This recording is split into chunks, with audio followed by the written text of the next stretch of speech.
नमस्कार दोस्तों, आइए सुनते हैं मुंशी प्रेमचंद्र के द्वारा लिखी कहानी तगादा। सेठ चैतराम ने स्नान किया, शिव जी को जल चढ़ाया, 2 दाने मिर्च चबाए, 2 लोटे पानी पिया और सोटा लेकर तगादे पर चले। सेठ जी की उम्र कोई 50 की थी। सिर के बाल भी झड़ गए थे और खोपड़ी ऐसी साफ सुथरी निकल आई थी जैसे उसरखेद। आपकी आंखें थीं तो छोटी लेकिन बिल्कुल गोल। चेहरे के नीचे पेट था और पेट के नीचे टांगे, मानो किसी पीपे में 2 मेखें गाड़ दी गई हों। लेकिन वो खाली पीपा नहीं था, इसमें सजीवता और कर्मशीलता कूट कूट कर भरी हुई थी। किसी बाकीदार आसामी के सामने इस पीपे का उछलना कूदना और पैतरे बदलना देखकर किसी नट का चिगिया भी लज्जित हो जाता। ऐसी आंखें लाल पीली करते, ऐसे गरजते कि दर्शकों की भीड़ लग जाती थी। उन्हें कंजूस तो नहीं कहा जा सकता, क्योंकि वे जब दुकान पर होते तो हर एक भिखमंगे के सामने एक कौड़ी फेंक देते थे। हाँ, उस समय उनके माथे पर कुछ ऐसा बल पड़ जाता, आंखें कुछ ऐसी प्रचंड हो जाती, नाक कुछ ऐसी सुकड़ जाती कि भिखारी फिर उनकी दुकान पर कभी ना आता।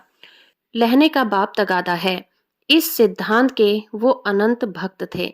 जलपान करने के बाद संध्या तक वो बराबर तगादा करते रहते थे। इसमें एक तो घर का भोजन बचता था, दूसरे असामियों के माथे दूध, पूरी, मिठाई आदि पदार्थ खाने को मिल जाते थे। एक वक्त का भोजन बच जाना कोई साधारण बात नहीं है। एक भोजन का एक आना भी रख लें तो केवल इसी मद में उन्होंने अपने 20 वर्षों में महाजनी जीवन में कोई 800 रुपए बचा लिए थे। फिर लौटते समय दूसरी बेला के लिए भी दूध, दही, तेल, तरकारी, उपले, ईंधन मिल जाते थे। बहुधा संध्या का भोजन भी ना करना पड़ता था, इसीलिए तगादे से नहीं चूकते थे। आसमान फटा पड़ता हो, आग बरस रही हो, आंधी आती हो, पर सेठ जी प्रकृति के अटल नियम की भांति तगादे पर जरूर निकल जाते। सेठानी ने पूछा, भोजन? सेठ जी ने गरज कर कहा, नहीं, सांझ का आने पर देखी जाएगी। सेठ जी के एक किसान पर 5 रुपए आते थे। 6 महीने में दुष्ट ने सूद ब्याज कुछ न दिया था और ना कभी कोई सौगात लेकर हाजिर हुआ था। उसका घर 30 कोस से कम नहीं था, इसीलिए सेठ जी टालते जाते थे। आज उन्होंने उसी गांव चलने का निश्चय कर लिया। आज बिना दुष्ट से रुपए लिए नहीं मानूंगा, चाहे कितना ही रोए और घिघियाए। मगर इतनी लंबी यात्रा पैदल करना निंदास्पद था। लोग कहेंगे नाम बड़े और दर्शन थोड़े, कहलाते सेठ, चलते हैं पैदल। इसीलिए मंथर गति से इधर उधर ताकते, राहगीरों से बातें करते चले जाते थे कि लोग समझें वायु सेवन करने जा रहे हैं। सहसा एक खाली इक्का उनकी तरफ आता हुआ मिल गया। इक्केवान ने पूछा, कहाँ लाला, कहाँ जाना है? सेठ जी ने कहा, जाना तो कहीं नहीं है, 2 परख तो और है, लेकिन आओ बैठ जाएं। इक्के वाले ने चुभती हुई आंखों से सेठ जी को देखा। सेठ जी ने भी अपनी लाल आंखों से उसे घूरा। दोनों समझ गए, आज लोहे के चने चबाने पड़ेंगे। इक्का चला। सेठ जी ने पहला वार किया, कहाँ घर है मियाँ साहब? घर कहाँ है हुजूर, जहाँ पढ़ रहूं वहीं घर है। जब घर था तब था, अब तो बेघर बेदर हूँ, और सबसे बड़ी बात यह है कि बेपर हूँ। तकदीर ने पर काट लिए हैं, लंडूरा बनाकर छोड़ दिया है। मेरे दादा नवाबी में चकलेदार हैं हुजूर, 7 जिले के मालिक। जिसे चाहे तोप दम कर दें, फांसी पर लटका दें। निकलने से पहले लाखों की थैलियां नजर चढ़ जाती थी हुजूर। नवाब साहब भाई की तरह मानते थे। एक दिन वो थे और एक दिन ये है कि हम आप लोगों की गुलामी कर रहे हैं। दोनों का फेर है। सेठ जी को हाथ मिलाते ही मालूम हो गया, पक्का फिकैत है, अखाड़ेबाज, इससे पेश आना मुश्किल है। पर अब तो कुश्ती बद गई थी, अखाड़े में उतर पड़े थे। बोले, तो ये कहो कि बादशाही घराने के हो, यह सूरत ही गवाही दे रही है। दिनों का फेर है भाई, सब दिन बराबर नहीं जाते। हमारे यहाँ लक्ष्मी को चंचलता कहते हैं, बराबर चलती रहती है। आज मेरे घर, कल तुम्हारे घर। तुम्हारे दादा ने रुपए तो खूब छोड़े होंगे। इक्के वाला, अरे सेठ, उस दौलत का कोई हिसाब न था। न जाने कितने तहखाने भरे हुए थे। बोरों में सोने चांदी के डले रखे हुए थे। जवाहरात टोकरियों से भरे पड़े थे। एक एक पत्थर 50-50 लाख का था। चमक दमक ऐसी थी कि चिराग मात। मगर तकदीर भी तो कोई चीज है। इधर दादा का 40वां हुआ, उधर नवाबी बुर्द हुई। सारा खजाना लूट लिया गया। छकड़ों पर लाद लाद कर लोग जवाहरात ले गए। फिर भी घर में इतना बचा रहा कि अब्बा जान ने जिंदगी भर ऐश किया, ऐसा ऐश किया कि क्या कोई भकवा करेगा। 16 कहारों के सुखपाल पर निकलते थे, आगे पीछे चौबदार दौड़ते चलते थे। फिर भी मेरे गुजर भर को उन्होंने बहुत छोड़ा। अगर हिसाब किताब में रहता तो आज भला आदमी होता, लेकिन रईस का बेटा रईस ही तो होगा। एक बोतल चढ़ाकर बिस्तर से उठता था, रात रात भर मुजरे होते रहते थे। क्या जानता था एक दिन वह ठोकरें खानी पड़ेंगी। सेठ, अल्लाह मियाँ का शुक्र करो भाई कि ईमानदारी से अपने बाल बच्चों की परवरिश तो करते हो, नहीं तो हमारे तुम्हारे कितने ही भाई रात दिन कुकर्म करते रहते हैं, फिर भी दाने दाने को मोहताज रहते हैं। ईमान की सलामती चाहिए, नहीं दिन तो सभी के कट जाते हैं। दूध रोटी खाकर कटे तो क्या, सूखे चने चबाकर कटे तो क्या, बड़ी बात तो ईमान है। मुझे तो तुम्हारी सूरत देखते ही मालूम हो गया था कि नियत के साफ सच्चे आदमी हो। बेईमानों की तो सूरत ही फटकार बरसती है। इक्के वाला, सेठ जी, आपने ठीक कहा कि ईमान सलामत रहे तो सब कुछ है। आप लोगों से 4 पैसे मिल जाते हैं, वही बाल बच्चों को खिला पिलाकर पड़ रहता हूँ। हुजूर और इक्के वालों को देखिए, तो कोई किसी की मर्ज में मुल्तिबा है, कोई किसी के मर्ज में। मैं तौबा बोला, ऐसा काम ही क्यों करें कि मुसीबत में फंसें। बड़ा कुनबा है हुजूर, माँ है, बच्चे हैं, कई बेवाएं हैं और कमाई यही इक्का है, फिर भी अल्लाह मियाँ किसी तरह निभाए जाते हैं। सेठ, वह बड़ा कारसाज है खान साहब, तुम्हारी कमाई में हमेशा बरकत होगी। इक्के वाला, आप लोगों की मेहरबानी चाहिए। सेठ, भगवान की मेहरबानी चाहिए, तुमसे खूब भेंट हो गई। मैं इक्के वालों से बहुत घबराता हूँ, लेकिन अब मालूम हुआ अच्छे बुरे सभी जगह होते हैं। तुम्हारे जैसा सच्चा दीनदार आदमी मैंने नहीं देखा। कैसी साफ तबीयत पाई है तुमने कि वाह। सेठ जी की ये लच्छेदार बातें सुनकर इक्के वाला समझ गया कि ये महाशय परले सिरे के बैठकबाज हैं। ये सिर्फ मेरी तारीफ करके मुझे चकमा दिया चाहते हैं। अब और किसी पहलू से अपना मतलब निकालना चाहिए। इनकी दया से तो कुछ ले मरना मुश्किल है, शायद इनसे भय से कुछ ले मरूं। बोला, मगर लाला, यह ना समझिए कि मैं जितना सीधा और नेक नजर आता हूँ उतना सीधा और नेक भी हूँ। नेकों के साथ नेक हूँ, लेकिन बुरों के साथ पक्का बदमाश हूँ। यूं कहिए आपकी जूतियां सीधी कर दूं, लेकिन किराए के मामले में किसी के साथ रियायत नहीं करता। रियायत करूं तो खाऊं क्या। सेठ जी ने समझा था इक्के वाले को हत्थे पर चढ़ा लिया, अब यात्रा निर्विघ्न और निशुल्क समाप्त हो जाएगी। लेकिन यह आलाप सुना तो कान खड़े हो गए। बोले, भाई, रुपए पैसे के मामले में मैं भी किसी से रियायत नहीं करता, लेकिन कभी कभी जब यार दोस्त का मामला आ पड़ता है तो झक मारकर दबना ही पड़ता है। तुम्हें भी कभी कभी बल खाना ही पड़ता होगा। दोस्तों से बोए मुरब्बत तो नहीं की जाती। इक्के वाले ने रूखेपन से कहा, मैं किसी के साथ मुरव्वत नहीं करता। मुरव्वत का सबक तो उस्ताद ने पढ़ाया ही नहीं है। एक ही चंचूल हूँ, मजाल क्या कि कोई एक पैसा दबा ले। घरवाली तक को तो मैं एक पैसा देता नहीं, दूसरे की बात ही क्या है। और इक्के वाले अपने महाजन की खुशामद करते हैं और दरवाजे पर खड़े रहते हैं। यहाँ महाजनों को भी धता बताता हूँ, सब मेरे नाम को रोते हैं। रुपए लिए और साफ डकार गया। देखें अब कैसे वसूल करते हैं बच्चा। नालिश करो, घर में क्या धरा है जो ले लोगे। सेठ जी को मानो जूड़ी चढ़ गई। समझ गए यह शैतान बिना पैसे लिए नहीं मानेगा।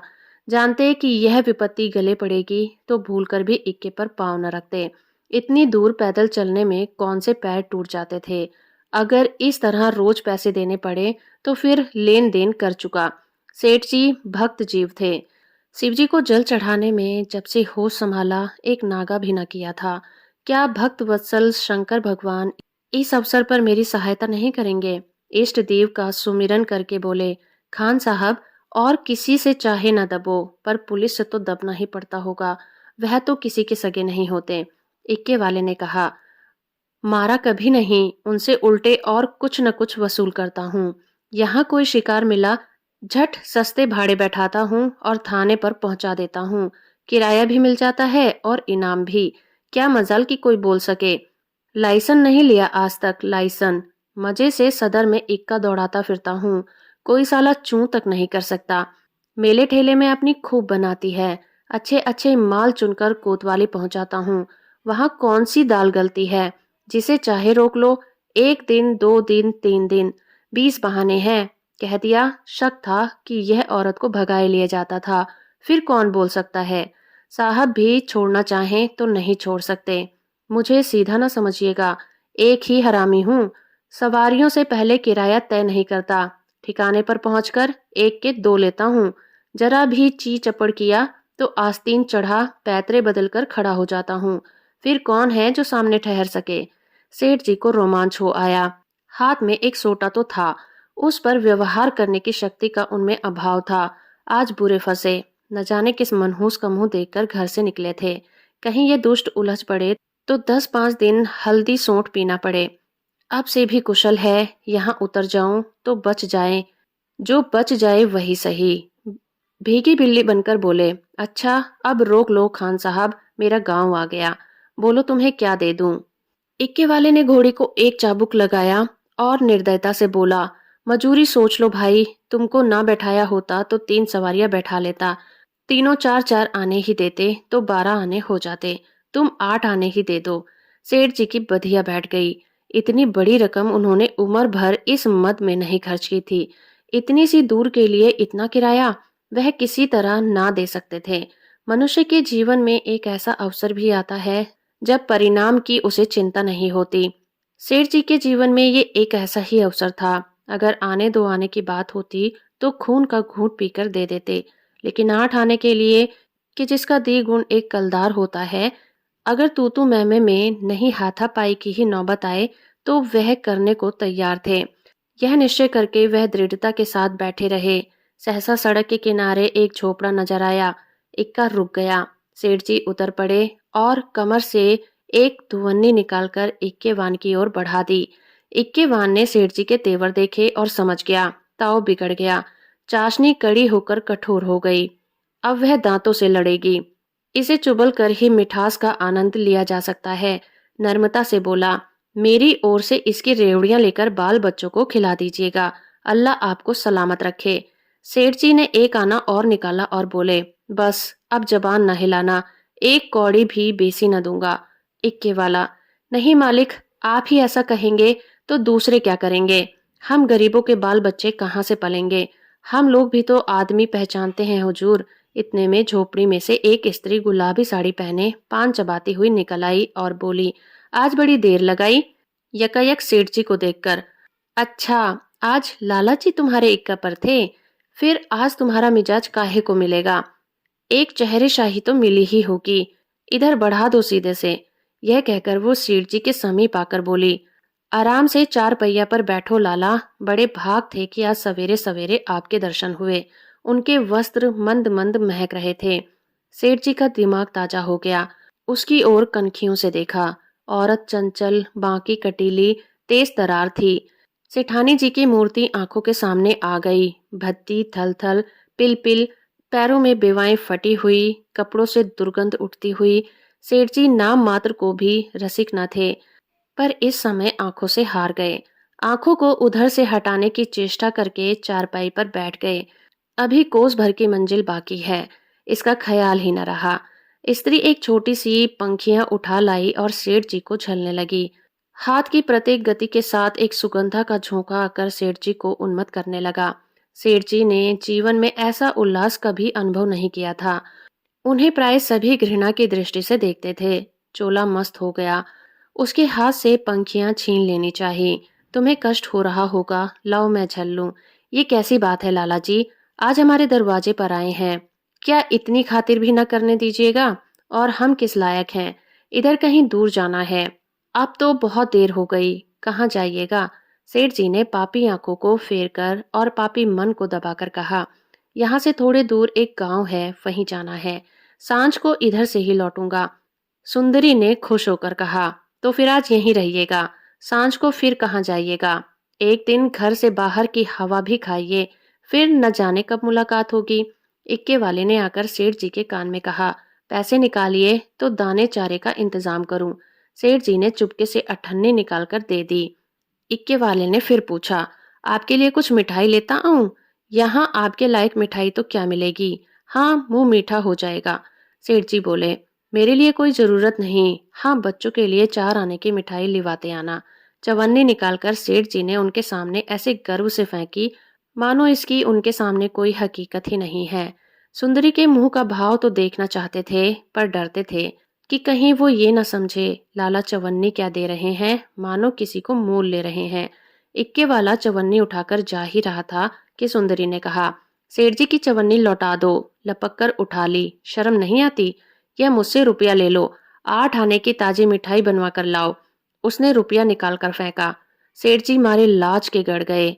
एक इक्के वाले की भटियारिन जिसकी टके की औकात नहीं, इतनी खातिरदारी करे कि उसके लिए पूरा रुपया निकाल कर दे दे, यह भला वो कैसे सह सकते थे। बोले, नहीं नहीं, यह नहीं हो सकता, तुम अपना रुपया रख लो, मैं रुपया दे देता हूँ, यह लो 8 आने की ले लेना। इक्के वान तो उधर मिठाई और दाना चारे की फिक्र में चला। इधर सुंदरी ने सेठ से कहा, यहाँ तो कोई तमूली नहीं है। सुंदरी उनकी ओर कटाक्ष नेत्रों से देखकर बोली, क्या मेरे लगाए पान तंबोली के पानों से भी खराब होंगे? सेठ जी ने लज्जित होकर कहा, नहीं नहीं, ये बात नहीं है, तुम मुसलमान हो ना। सुंदरी ने विनोद में आग्रह से कहा, खुदा की कसम, इसी बात पर मैं तुम्हें पान खिलाऊंगी। ये कहकर उसने पान दान से एक बीड़ा निकाला और सेठ जी की तरफ चली। सेठ जी ने 1 मिनट तक तो हाँ हाँ किया, फिर दोनों हाथ बढ़ाकर उसे हटाने की चेष्टा की, फिर जोर से दोनों ओठ बंद कर लिए। जब वो सुंदरी किसी तरह ना मानी, तो सेठ जी अपना धर्म लेकर बेतहाशा भागे। सोटा वहीं चारपाई पर रख दिया। 20 कदम पर जाकर आप रुक गए और हाँफ कर बोले, देखो, ये इस तरह किसी का धर्म नहीं लिया जाता। हम लोग तुम्हारा छुआ पानी भी लें तो धर्म भ्रष्ट हो जाए। सुंदरी ने फिर दौड़ाया। सेठ जी फिर भागे। इधर 50 वर्ष में उन्हें इस तरह भगाने का अवसर ना पड़ा था। धोती खिसक कर गिरने ही लगी थी, मगर इतना अवकाश नहीं था कि धोती बांध लें। बेचारे धर्म को कंधों पर रखे दौड़ते चले जाते थे। ना मालूम कब कमर से रुपयों का बटुआ खिसक पड़ा। जब एक 50 कदम पर फिर रुके और धोती ऊपर उठाई तो बटुआ नदारद था। पीछे फिरकर देखा, सुंदरी हाथ में बटुआ लिए उन्हें दिखा रही थी और इशारे से बुला रही थी। मगर सेठ जी को धर्म रुपए से कहीं प्यारा था। 2-4 कदम चले, फिर रुक गए। यकायक धर्म बुद्धि में डांट बताई, थोड़े रुपए के लिए धर्म छोड़ देते हो, रुपए बहुत मिलेंगे, धर्म कहाँ मिलेगा। यह सोचते हुए वो अपनी राह चले, जैसे कोई कुत्ता झगड़ालू कुत्तों के बीच से आहत दम दबाए भागा जाता हो और बार बार पीछे फिरकर देख लेता हो कि कहीं वो दुष्ट आ तो नहीं रहे हैं। तो अभी आप सुन रहे थे मुंशी प्रेमचंद्र के द्वारा लिखी कहानी तगादा। उम्मीद करती हूँ मेरा ये प्रयास और ये कहानी आपको अच्छी लगी होगी। वीडियो को लाइक और चैनल को सब्सक्राइब करना बिल्कुल मत भूलिएगा।